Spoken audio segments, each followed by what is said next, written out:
Good morning, সবাইকে নমস্কার জানিয়ে আজকের ব্লগটি শুরু করলাম। ইন্দোরের অনেকগুলো অ্যাট্রাকশনের মধ্যে একটা অ্যাট্রাকশন হচ্ছে ছাপ্পান দোকান, খাবারের দোকান।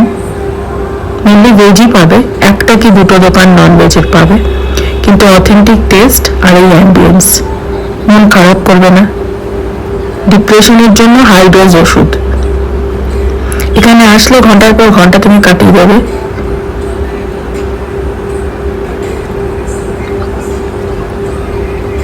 এত সুন্দর জায়গা, আর দোকানগুলোর প্রত্যেকটাতে খাবারের টেস্ট খুবই সুন্দর। মন ভালো করার একটা জায়গা। আমার রিসেন্টলি ইন্দোর ভিজিটের এটা একটা বিশাল অংশ ছিল, এখনো আমার মনে আছে বিশাল অংশ জুড়ে। সুযোগ পেলে আবার যাব। বাই বাই, ভালো থেকো সবাই।